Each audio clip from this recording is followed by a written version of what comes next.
gummy bear.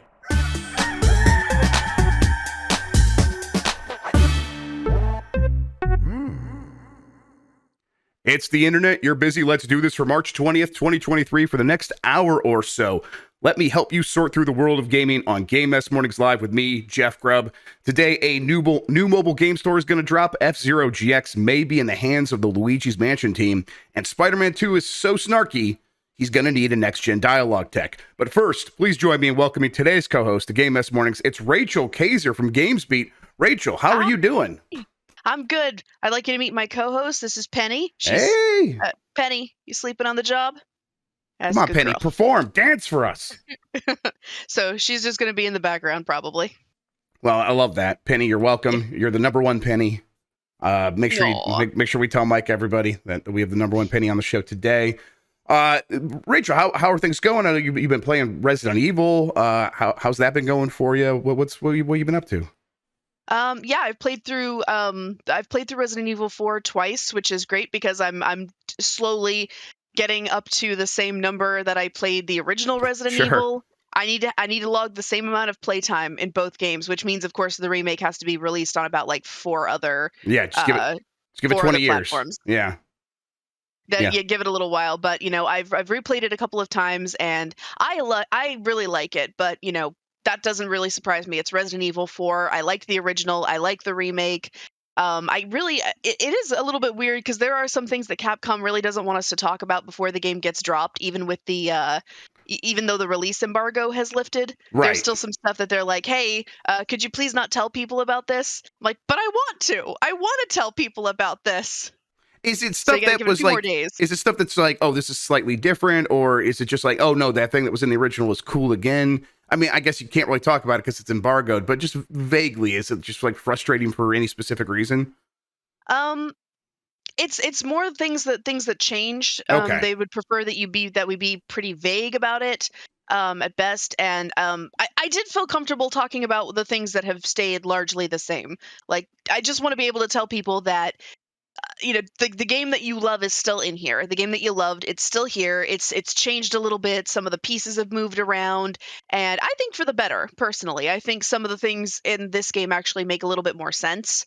And I won't spoil, but I think they've actually given a reason for why the merchant, I think, is the way he is, or at least how he's able to move around freely in the in that area. I think they've kind of soft given an explanation for that if you read between the lines, which I thought was amusing. All right, okay, as long as it's amusing and not like, oh, they feel the need to explain everything, because the merchant was perfect. We don't need to do anything. We don't need to do anything with him. He's perfect as he is. They don't mess with him at all. Okay, well, I cannot wait to play this game. What are we're looking at, like, what, 4 more days, the end of this week? I think so. This weekend, then I'll drop all the tea. Oh, okay. Can't wait. Very excited to play through that. That's coming up. In the meantime, though, we have the mess to get into. Before we do that, Let's explain what we do here. Most weekdays, I, Jeff Grubb, will help piece your gaming life back together. That includes breaking news and maybe even some of our own original reporting. For all these topics, I'll get the input of a bona fide expert who will make me look smart. If you are watching live on Twitch, welcome. You can always listen to the show later on podcast feeds by searching for Game Mess Mornings or find the RSS on giantbomb.com. You can also catch the show later with chapters and timestamps on YouTube. Hello, YouTube. All right, we have a lot to get into, so let's start the morning mess with Phil Spencer talks Xbox mobile store plan for 2024. This comes from Darren Bonthus at GameSpot. Microsoft's mobile game store could launch as early as next year, the company's head of gaming, Phil Spencer, has said. Thanks to the new Digital Markets Act, legislation that forces Apple and Google to allow users on its platform to access apps from sources other than the App Store and Google Play Store, Spencer believes that this will create a huge opportunity for Xbox. This is a quote. The Digital Markets Act that's coming, those are the kinds of things that we are planning for, Spencer said in an interview with the Financial Times.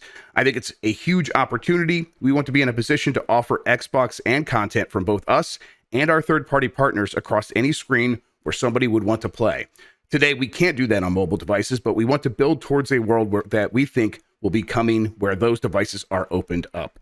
Signed into law back in September 2022 by the European market, the Digital Markets Act will officially become applicable on May 2nd. Microsoft has made a big push into the mobile scene with its cloud gaming efforts recently, and the company's plan to acquire Activision Blizzard is fueled primarily by its goal to increase its foothold in the mobile market. I think that this is something that it's going to be fun to see them attempt. I'm still Mm-hmm. very skeptical about the likelihood that anything like this can work, but I also don't necessarily think that's the point, and we can get into that. But what's your take here, Rachel? Yeah, I agree. I don't necessarily think the idea of this being a big success is the point. I think the idea of the capability of them doing that is the point. I think the freedom for them to at least try, because yeah, I mean that's also, I feel like part of it is at least contingent on the Activision Blizzard deal going Oh yeah, through, which I think it will, but of course Microsoft still has to be. I'm sure their lawyers are telling them, like, don't make any public announcements, assuming, but right. because Activision Blizzard also has its own mobile market as well. Yeah, I mean, and it's King is massive. Call of Duty Mobile is pretty big. They have a lot of plans for more Call of Duty mobile games, and then there's all the stuff that Microsoft was already doing with cloud gaming, creating a store Yeah, where you can easily access that stuff on Android and iOS. It makes some sense, but I think part of this is also them saying, hey, we could do this because we're going to acquire Activision, and this is going to create more competition on mobile devices, a place that hasn't had a ton of competition. Isn't this deal great for the industry? I mean, this is them yeah, once again positioning everything towards closing this deal. And at a certain point, it's like, okay, well, if that's why they're doing it. Oh well, I mean, it's naked, we can see through it, but it's at the same time, it's like, well, they are going to try this, they are going to try to make it happen, and maybe something will come to fruition here when they actually do try to make that deal, or when they actually do try to make the store, and it does create competition, and maybe better things can happen on mobile. A pretty stagnant place for gaming, right? I mean, the same yeah, games have been on yeah. top of the store for 10 years. Yeah, and it's not even just that it's the same games. It's that once a game becomes a big hit, all the other games become like it on Yes. mobile. And so, I mean, it's possible for something new to get big on mobile, but then as soon as it arrives, every other game, so many imitators come out, and then, I mean, I feel like Among Us is probably the first example that springs to mind from recent times. But I would actually like to see a Microsoft mobile store. Words, they fail me on Yeah. Monday, but yeah, I'd like to see it, especially since I don't think the actual cloud gaming app on for Xbox Game Pass, I think it's still in beta, isn't it? That sounds right. It's also that weird workaround on iOS where you have to kind of do it through the browser, I think, still. Yeah, I haven't yeah, kept up with it. It's not something that I would use pretty frequently anyhow, but it's I remember at the time when it was launching, it was like all those headaches because iOS, Apple has a lot of rules against these kinds of things. It's like, well, you have to put all those games individually. Every game that's individually in the Google Cloud or the Xbox Cloud service needs to then be put into the iOS store as individual apps and submitted on their own. It was like, that's not how we're going to do things. So they had to like stream stuff through the browser, and that's it's been a solution that's fine, but clearly things are moving in the direction of forcing Apple and Google to open their things up.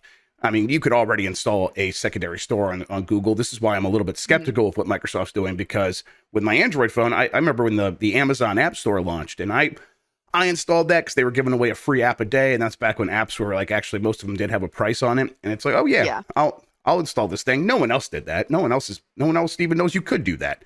But it was an yeah, option. It still is an option. You could still do that today. And it's like, well, that takes extra effort. Most people aren't going to do it. So unless there's some super simple solution, but I mean, even then, it's like Fortnite on Android was only available through the Epic mobile launcher for a very long time. And it's like, well, hmm people want to play Fortnite on the Android phone. Yeah, but not enough to install an external store. So if it doesn't work for Fortnite, I'm like very skeptical it can work for anything, right? yeah. I suppose that's true because it's an ease of access kind of thing. I mean, the harder something is to access, even if it's just one or two extra steps, the fewer people are likely to do it. Yes, I mean that's just, we know that from researching human behavior overall. Like if I always go back to that story of like, oh yeah, people would never like donate their body parts and stuff when they were in a car accident or something because the box on their driver's license thing wasn't checked, and they were just like, I'm just Hmm gonna leave it unchecked. But then when they make the checking it the default, people would do it, and then they'd hmm be like, oh well, yeah, of course I'm all for that. Like most people would just be like, well, now that it says I'm a donor, I'm an organ donor right there on my card. Well, of course I'm for that. It's like even like Right. the path of least resistance is what we go for, but then we say, well, that's what we would have done anyhow, but that's not necessarily the case. It's true. All right. F-Zero GX Remastered rumor is rumored to be in development. This comes from Matthew Scomer at Dual Shockers.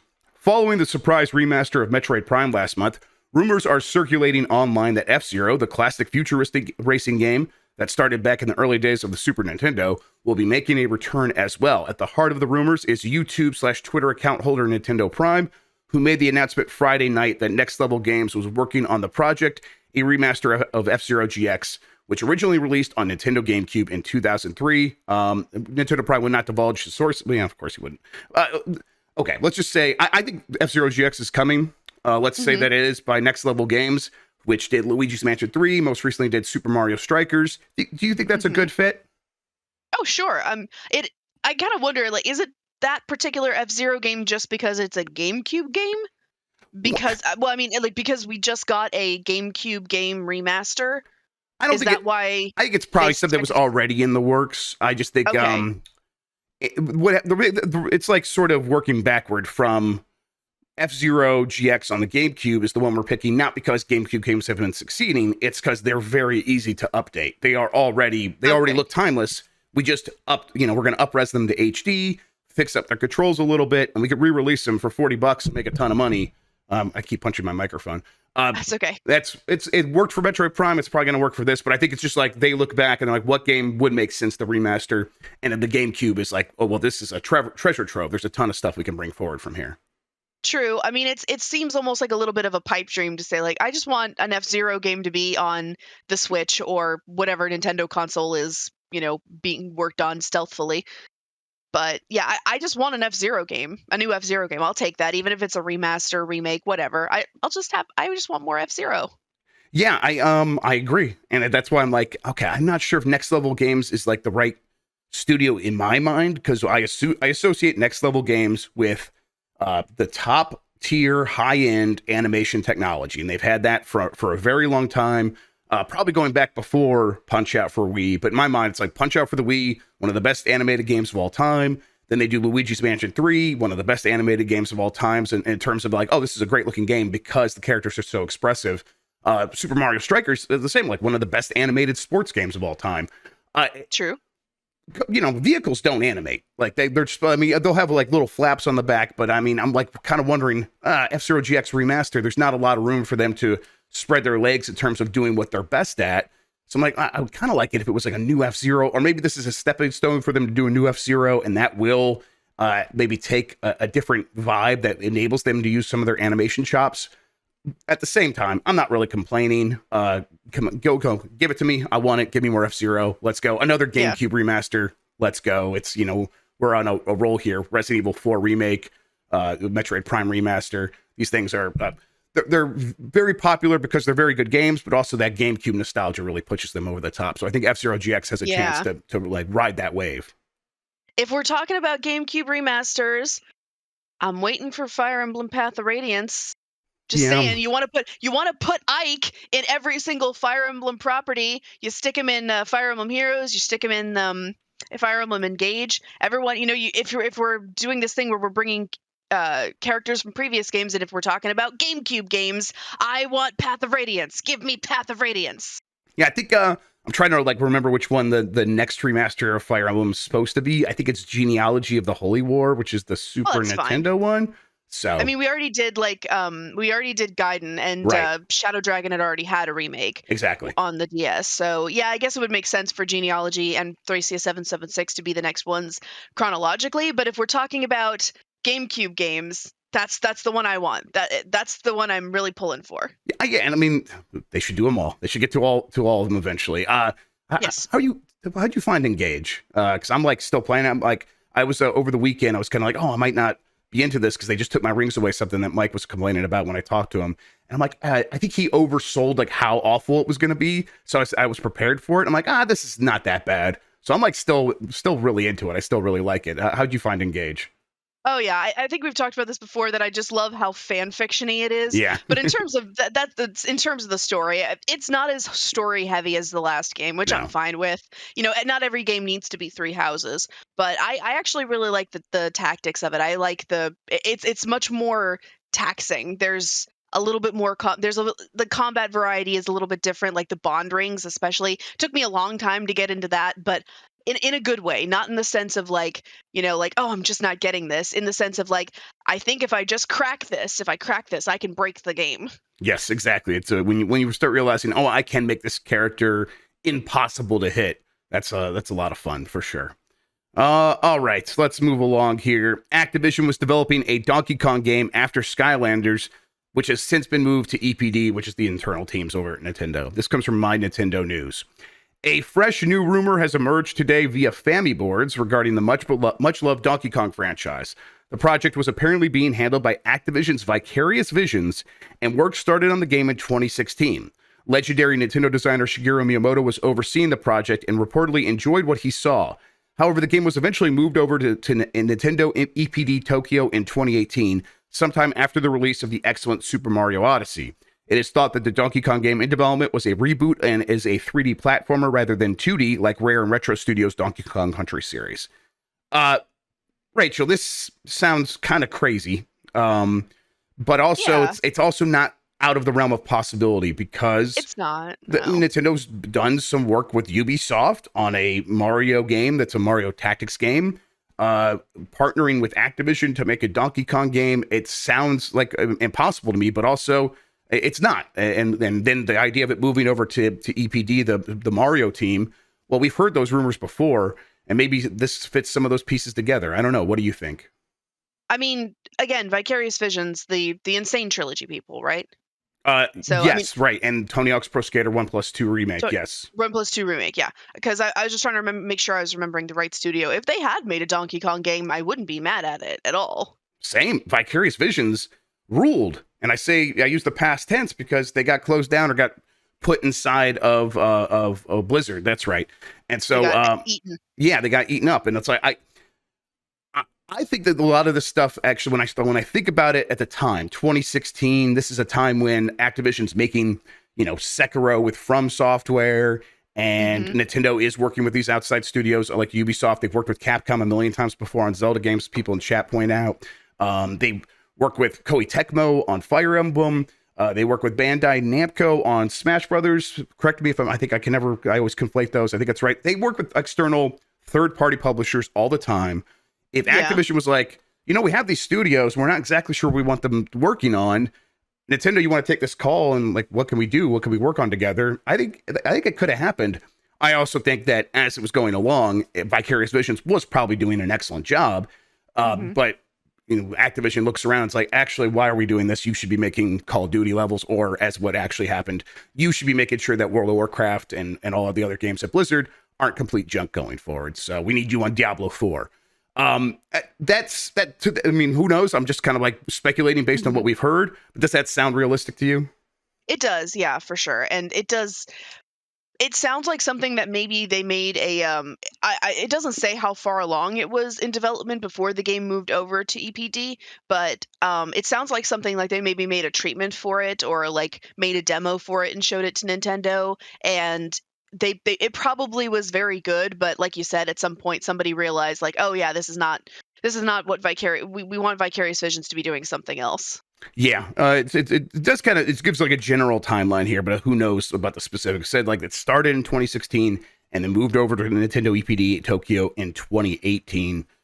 How much time is that? Enough time to really get a 3D Donkey Kong game up and running? Probably in the early state, like you described.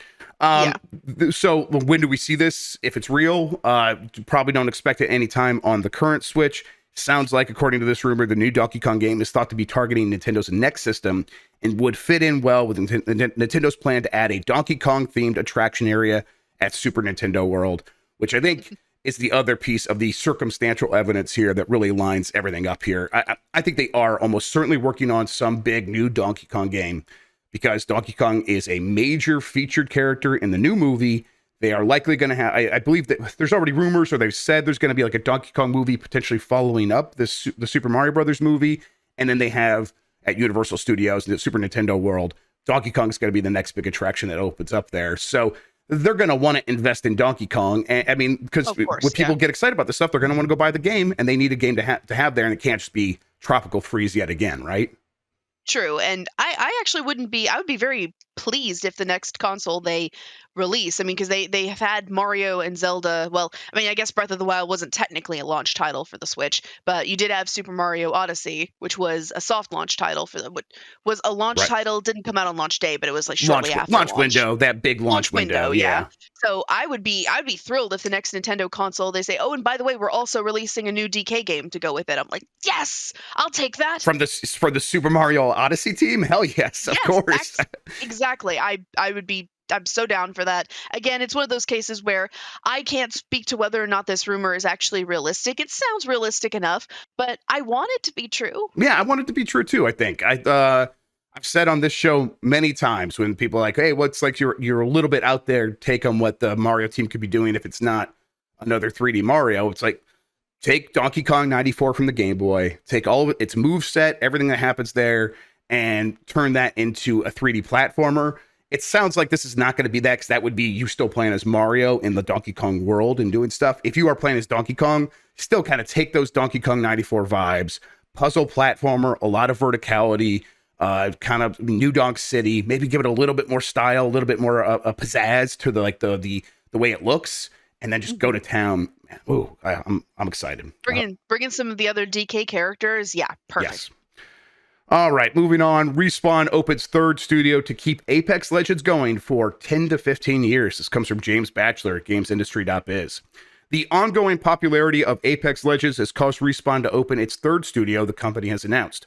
Originally founded by former Call of Duty developers and debuting with military sci-fi shooter Titanfall in 2014, later working on the Star Wars Jedi series, Respawn is best known now for Apex Legends, a battle royale that began life as a spin-off of Titanfall.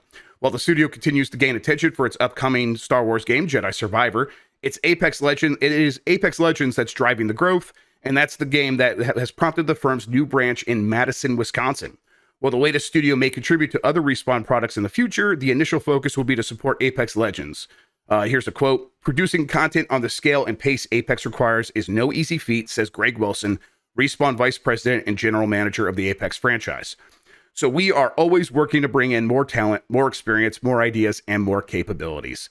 The studio is, Madison is a kind of a hotbed. I don't remember when the PUBG team opened a studio there early on in development of that game.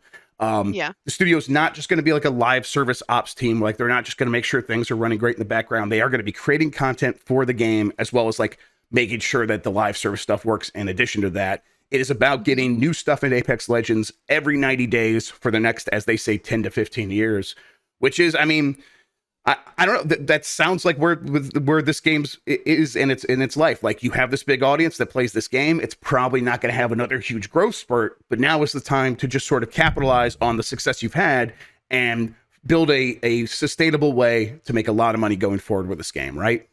Yeah, absolutely. It's almost amazing to me, because I would never have predicted back when Apex Legends launched that it would have been the one that has sort of come out on top in this situation, because it was sort of like a weird it was coming out at a weird time. Like, we had Overwatch, we had PUBG, we had Fortnite, if I remember correctly. I could be getting the dates of Fortnite and Apex Legends. Fortnite was 2017. Apex Legends was a couple years later, and Apex Legends came after we had already had many conversations about, well, this is settled now. People are just going to play PUBG. They're going to play Fortnite, and I think Call of Duty Warzone was already out, I think. Or maybe it was the previous one, the Black Ops one. I can't. Yeah. I'm not gonna be able to remember the name of it, but it's like people just they pick their one. We're not gonna have another one, and then they shadow dropped Apex Legends, and it blew up and had 50 million players in like the first week or something like that, and it was just wild how huge it was immediately. It was like, oh, okay, I guess we didn't think about this, that like a team like this could come along and put something like that out. Now, the trajectory for the game has definitely, I think, settled down. They probably will, like, in the future, as they have big content drops, they probably will be like, this is the most people who've ever played the game before right now. That'll probably keep happening, but it's not going to be like, they're not going to suddenly add on another 25 to 50 million players in one go. And I think this is them looking at the future of this game and saying, we can kind of wring every last dollar out of it, or we could have invested into that Titanfall Legends, or that Apex Legends single player mode that we were going to do, but really that doesn't make sense because we're not expecting that big growth, and that's a big single player campaign that's going to cost $100 million. And are we going to get that money back? No, let's instead just invest in the core Apex Legends product. And that's what's happened here. And that's what the studio is. Yeah, well, I think a single player at this point, I think there is a time when I would have said I want a single player campaign for Apex Legends, and I mean, to be fair, I still want one for Overwatch, but that's only because I want Blizzard to actually keep their promises. But I think for Apex Legends, I'm fine with it telling its story in a little bit more of a distributed kind of a way. Yeah, I think it's the right game for that, and I think a single player campaign would be a little bit out of place. Yeah, it was it sounded like really promising from what I heard about it, but also I think they looked at it.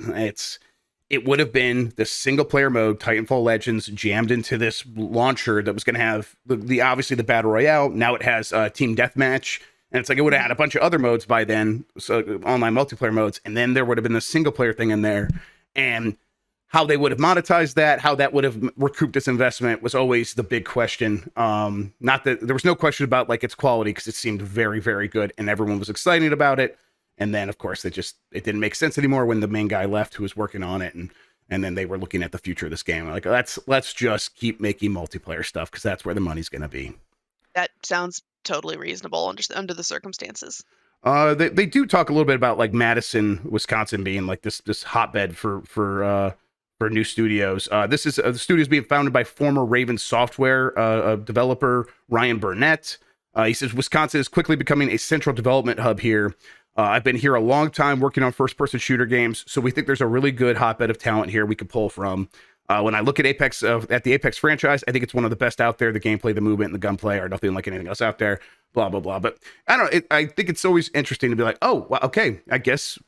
Hearing that it wasn't a fluke that you hear about Madison. It's like, oh no, the teams that were already there have attracted enough people that now they are spinning off and creating all these other new studios. And it's like basically the equivalent of what's happened in Edmonton and a couple other Canadian cities that where it's like Montreal, where it's like, oh yeah, they started, they had tax incentives. So a few publishers started some studios there, and now there's like 15, 20 studios there. It sounds like that could be Madison's future as well, which is very exciting. That's pretty. I mean, considering that Raven Software, I mean, I also want to recognize first recognized gaming union in the industry. So I feel like I got to give them their props. So good for them. Subword in chat just goes, Wisconsin Packers. Woo! Packers win the Super Bowl. And it's like reminding me of Mystery Science Theater 3000 so much. I appreciate that. All right, moving on. Marvel's Spider-Man 2 and Wolverine may feature new dialogue technologies. This comes from Mohammed Ali Bari over at DualShockers. Insomniac Games and Marvel's Spider-Man 2 and Wolverine may be featuring brand new dialogue technology based on the latest information. Speaking during a live stream session on Insomniac Games' official Twitch channel, lead engine programmer Elon Ruskin revealed that the studio's next game, likely Marvel's Spider-Man 2 and possibly even Wolverine, will feature some, quote, very cool dialogue technology. As for what this new dialogue technology does or, it will accomplish, it's still an unknown. I really am like not sure what to even think about what this could possibly be. But I mean, do you have any guesses? I suppose it could be like you're going down the street and maybe the people in the world can comment on what you're doing in a more dynamic way. But I don't know. What do you think? Yeah, I honestly am not sure what that means. I mean, because if it were just if it were a sound design thing, then maybe we could speculate a little bit more. But dialogue technology sounds very specific. Yeah, I'm not sure. Maybe it's some kind of yeah. I'm not sure. I really don't know. Yeah, a lot of people are saying dialogue GPT in chat, like they're going to use AI to just kind of like have Spider-Man never stop talking. There's a infinite amount of dialogue, and I guess that makes sense for Peter Parker. That is how he talks in the comics. A puzzle hint slider, so you can actually like slide it down. That would be a breakthrough for Sony games. The ability to like turn that off, that'd be pretty cool. Yeah, I don't know. I think it's probably going to be either a sort of like, let's say you are playing co-op in Spider-Man 2, and one person's Spider-Man, the other person is Miles Morales Spider-Man, and you don't have a headset, and you like tag something, you use like the tag system to tag something. maybe the dialogue system enables them to have natural sounding dialogue about the things you're tagging and have the characters go back and forth, and they have, jokes ready to go that are context sensitive and all that stuff. I suppose it could be something along those lines. We'll have to see. Yeah, that's the only thing I can think of is just, some maybe more context specific lines that have very like specific triggers on them or something. Right. But I guess we'll find out. What and when do we find out, right? This is Sony's big showcase. I still have heard it's supposed to happen before E3. Everyone always says that I say May. I say before E3. I don't know if it's May. I don't know if it's very, very early June. I just know before E3. There's a showcase coming up soon. I think we probably are going to see a lot about Spider-Man 2 specifically.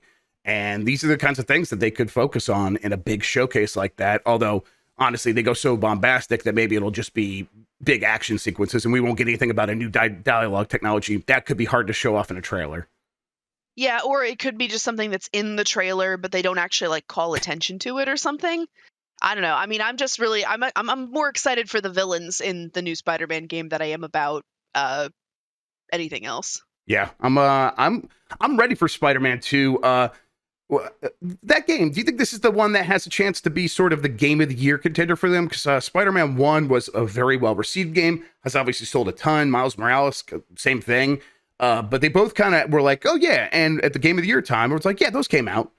Like that's on my top 5, but it's not number 1. Do you think this one gets over that hump? Is like, oh no, this clearly is one of the best games of the year, or like one of the top 2 games of the year. It's a tough year to do that in. I think it definitely has potential to do that because you're kind of marrying like what was great about both Spider-Man games in one, and it's basically because if you combine both of the elements that made Spider-Man and Miles Morales good, then I think you have a recipe for something really, really good. Yep, I agree. All right, Zack Snyder's Rebel Moon is getting a, quote, ridiculous tie-in game. This comes from Demi Williams at GameSpot. Director Zack Snyder has revealed that a tie-in video game for his upcoming Netflix sci-fi movie Rebel Moon is in the works. During an interview with the Nerd Queens, the filmmaker was discussing his new movie and spoke about building a new world from scratch for Rebel Moon, the main character, Korra, and what a franchise would look like in the future. It was at this point that Snyder confirmed that an open-world RPG based on Rebel Moon is currently in the works, and he's helping with development. Here's a quote. "The one thing I'm having a really good time with, and I don't really know if I'm supposed to talk about it, but this RPG that we're doing that is just literally insane and so immersive and so intense and so huge," Snyder said. "There's more coming, but all I could say is it was pitched to me because I've always wanted to do an RPG, but they were like, we could do it at this scale or we could do it at a ridiculous scale. And I was like, ridiculous scale is clearly the scale that we should be going for."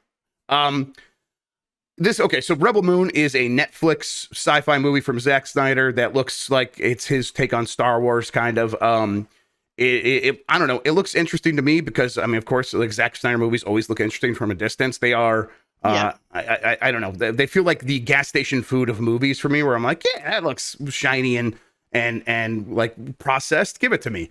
To me, the idea of a massive open world RPG getting made for a Netflix sci-fi movie sounds very unrealistic, but I don't know. What do you think? I mean, my first thought was, does he mean that a game is going to be released on Netflix?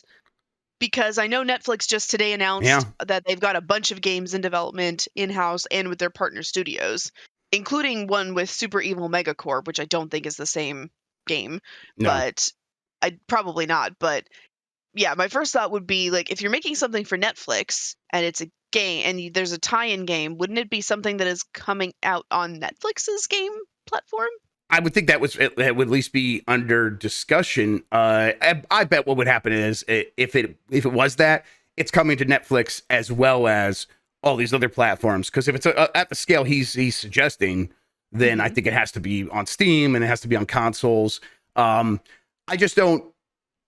Like the games like that take 5 to 6 years. So have they been making it for 5 to 6 years? Is that? I mean, he doesn't make it sound that way. Right. So yeah, I don't know. Maybe he's talking about like there's a scale to it in terms of like the branching dialogue paths or something. But at the end, it's maybe it's more close to something like Citizen Sleeper. Not that a game like that is just easy to pop out or anything like that. That still is going to take years as well. But I don't know. This feels weird. And Dan was like, hey, you better not be talking bad about gas station food.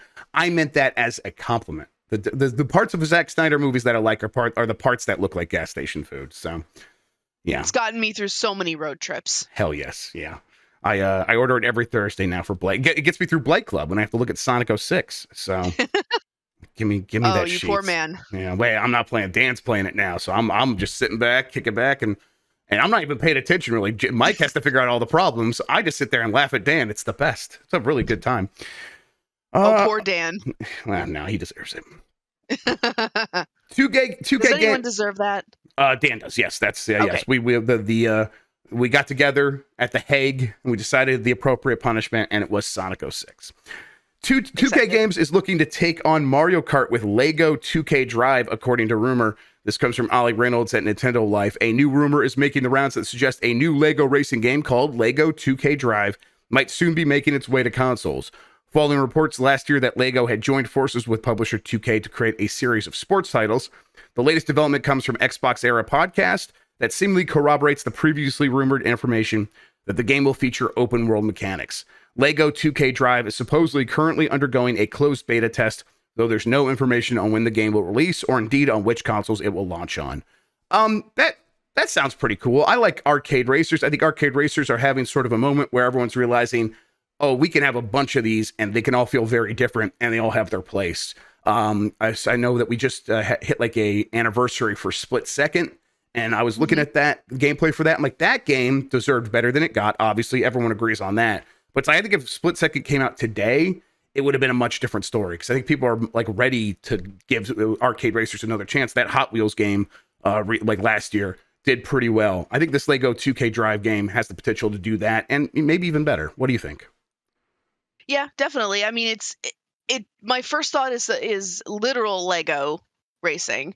Like, we're talking Lego cars, but if that happens, I just want to see that. I just want to see a Lego racing game. Yeah, I mean, I think I'm like wondering, like, are you piecing your cars together with Lego parts? Are you building and then driving, or is it I don't know. Is it like, are there a bunch of classic Lego sets they're pulling from that have vehicles that you're going to be racing with? That could be cool too. That would be so cool. But like Lego 2K Drive, I'm like, I keep conflating like Lego 2K Driver. I'm like, this is a Lego 2K Driver game? No, that's not what they're making, although that would be fantastic. The YouTuber The Completionist, your friend and mine, Gerard, everybody who's been on Giant Bomb before, friend of the site, has preserved $23,000 worth of 3DS and Wii U games. This comes from Audrey D. Martino at Dual Shockers. Over the weekend, video game video essayist Gerard The Completionist Khalil shared a video to YouTube cataloging his experience with of preserving nearly $23,000 worth of 3DS and Wii U eShop games. The video, which goes by the rather accurate title of "I bought every Nintendo Wii U and 3DS game before the Nintendo eShop closes," captures what is arguably one of the Completionist's most ambitious projects yet. Whereas the previous videos from the creator would recount his adventures in 100% completing video games such as Persona 5, God of War Ragnarok, and most recently Octopath Traveler 2, this video shared this past weekend showcases the Completionist's complete collection of not one but two consoles' entire library of digital games. I watched this video this morning. Most of it I haven't finished it. It is very, very entertaining. Gerard, of course, a very cool guy, entertaining guy. But watching the hoops they have to jump through in order to give Nintendo money and then to use that money on the eShop, there are so many like you can only have $250 worth of cash in your Nintendo wallet at any one time. And then when you spend all that, you have to wait like 24 hours before you can then fill up the wallet again or something like that. And these are like, okay, obviously you put those safety mechanisms in place to stop kids from putting $10,000 on their Nintendo eShop wallet from their parents or whatever. But it's like they called Nintendo, said, hey, is there a way around this? And it's like watching them try to like realize, oh no, we're just going to have to do this the hard way, which means every other day for a year, we're going to have to be buying games on the Wii or Wii U eShop and the 3DS. And then they were like, I was reminded, they show the 3DS downloading games, and that thing's Wi-Fi only, and it is so painfully slow.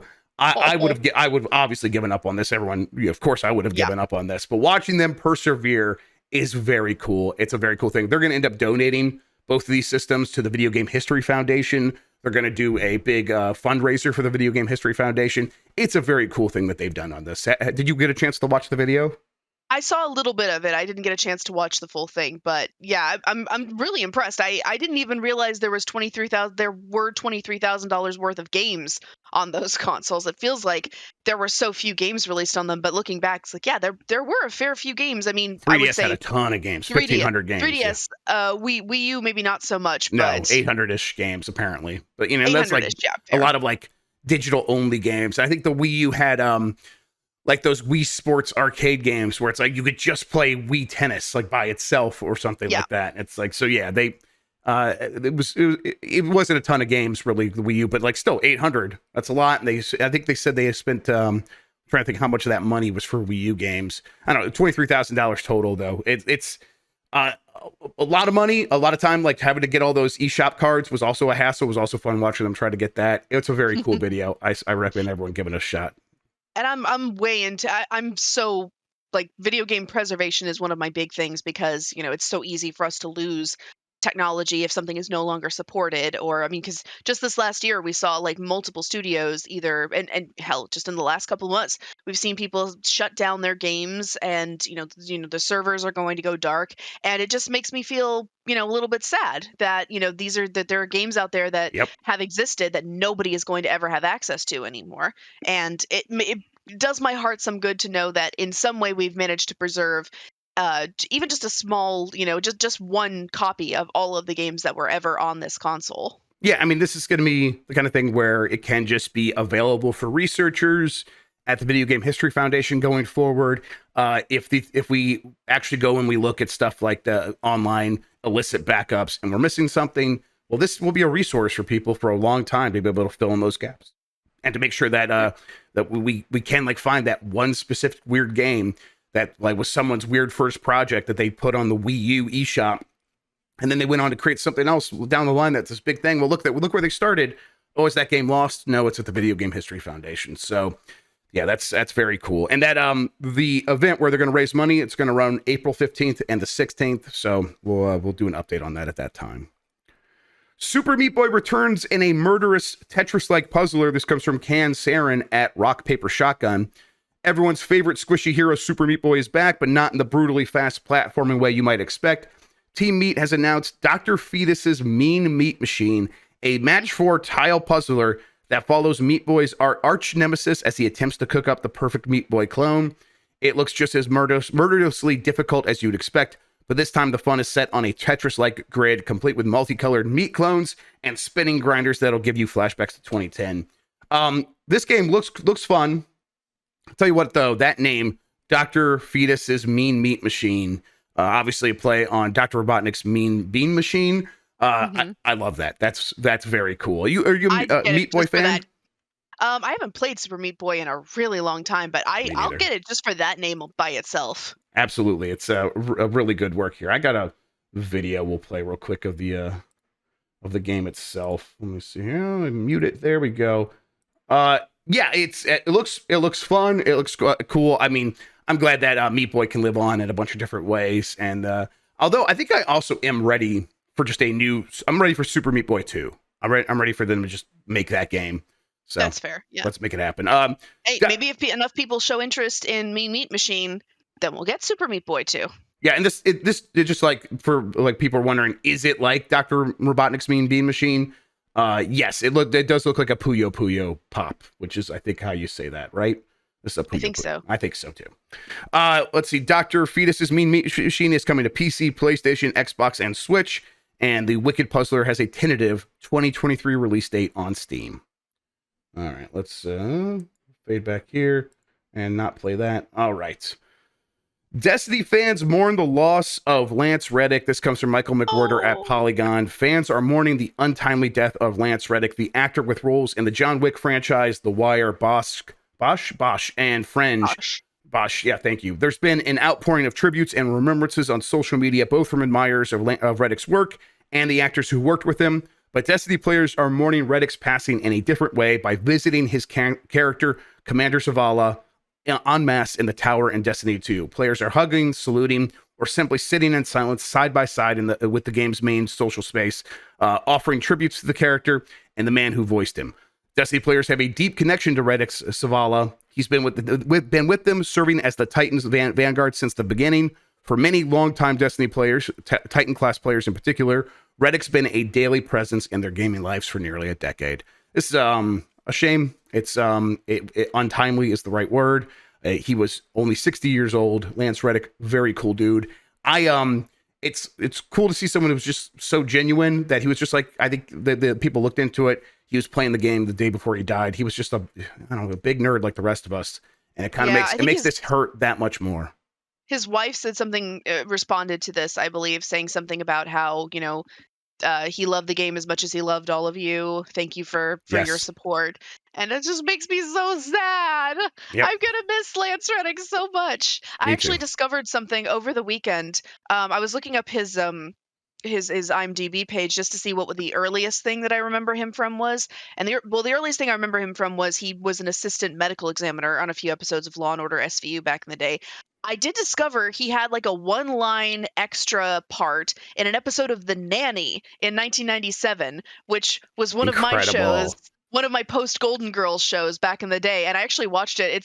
He plays an extra who on a news studio set, or not an extra, a camera guy, and it's one of the I was watching it and I was like, that is Lance Reddick. I went and watched the episode on HBO Max and I was so excited. I was like, oh my God, he's been part of my life for so long now.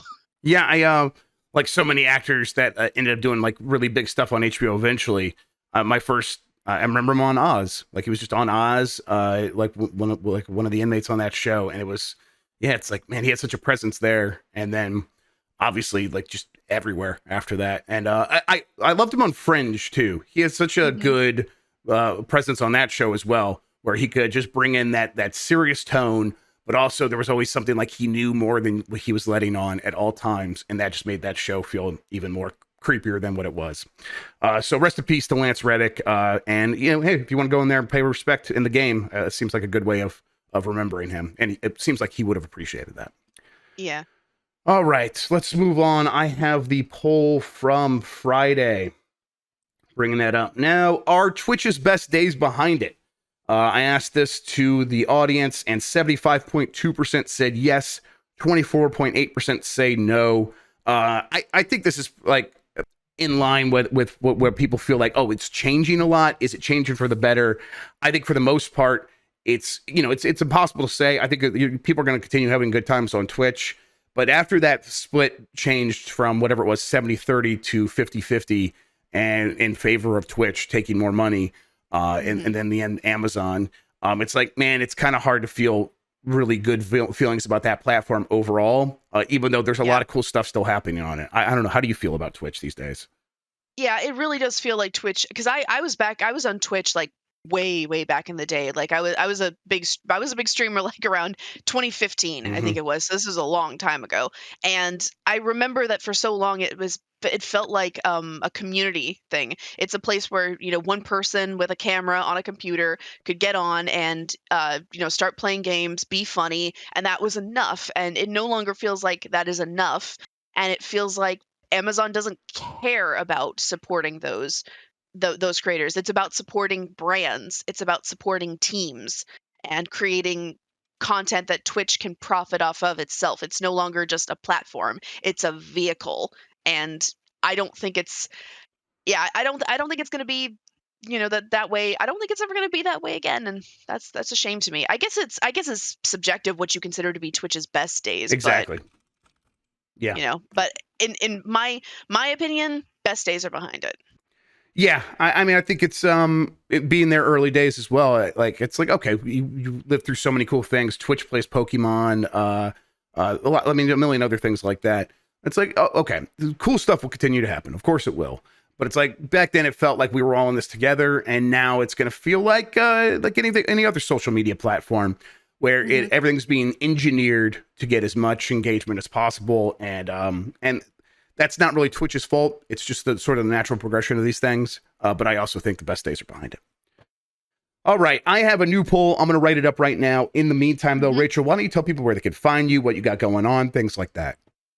Okay, you can find me on my Twitter at Rachel Kaser, Rachelkaser, and most of my stuff goes through there. I've got some stories from GamesBeat coming out for the next few days. I just published my Resident Evil 4 remake review, and unfortunately, sick yesterday in case you missed it. So Stay Golden Sunday didn't go up, so that'll be pushed to next week. But I do have Masonry Monday coming out today, and let me just double check which one it is because I forget sometimes. So many cases, they all start to blur together after a while. But Have myself muted. There we go. All right. I am going to tweet this now and then bring it up and then let everybody see it. Okay. New poll. Which game do you want from Next Level Games to work on next? Oh, great. Cool. That's just really well worded, Jeff. Great job. Which game do you want from Next Level Games next? F-Zero, Punch-Out, or something new? This might be a little biased on my part, but I would prefer a Punch-Out. Give me that, please. But that's fair. Listen, that's not to say I don't want F-Zero. I just thought F-Zero GX remaster of that game can kind of be done by anybody. Let's let Next Level go back to its own franchise, which was Punch-Out for the Wii, and even remaster that. Put that on the Switch, please. Maybe they could do both. All right, that poll's up for everybody right now. We will get to it on Wednesday on giantbomb.com when we come back with Game Mess Mornings. Then tomorrow, though, on giantbomb.com, we will have the latest episode of the Giant Bombcast. Be sure to tune in for that. What else do we have going on this week? We'll figure all that out. It's Monday, but I think we should have a new Play It Forward going up today.